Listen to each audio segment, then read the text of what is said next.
So we're working some recalls today.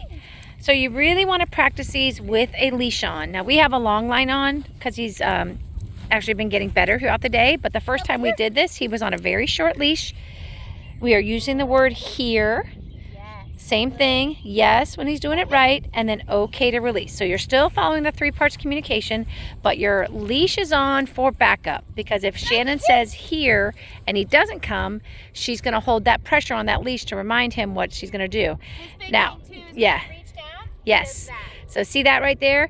We add to our recall reaching down and touching the collar, because if your dog were to get out, he might come to you, but you reaching down to touch his collar means something totally different. So a lot of times dogs will recall to the word here, but then when you reach for the collar, that means something negative to them. Most likely because you grab them and you pull them back in the house and whatever happens. So you may have to break this down and focus more on this right here.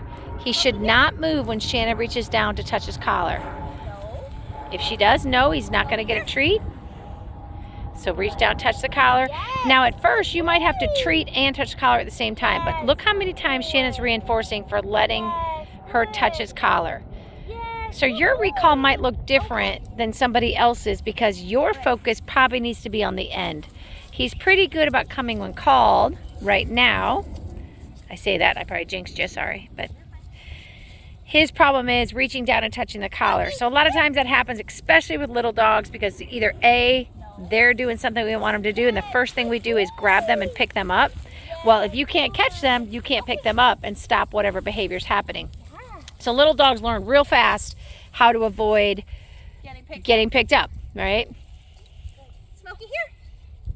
So this is the part. So here, he should sit in front of you, touch his collar, say yes, give a treat, touch his collar, say yes, give a treat, touch his collar, say yes, give a treat. Now you're only saying yes if he sits there. If he gets up like he was earlier, you're going to say no and call him back to you and just keep repeating the process until he doesn't move when you touch the collar. So once again, here, touch the collar. Did he move? He didn't, so he gets a treat. Is he doing it? Yes, he is. Give him a treat. Touch the collar. Is he still sitting? Yes, he is. Give him a treat and then release. Okay. Yep. Yeah, so recalls you probably want to do maybe 5, 6 at the most and then stop. Because most of the time the dogs are doing that. They're sniffing and having fun. So we don't want to make it frustrating for them. We just want to make it another fun thing they can do while they're out sniffing. But I would touch the collar at least 3 or 4 times while you're doing that. All right, so that's your homework.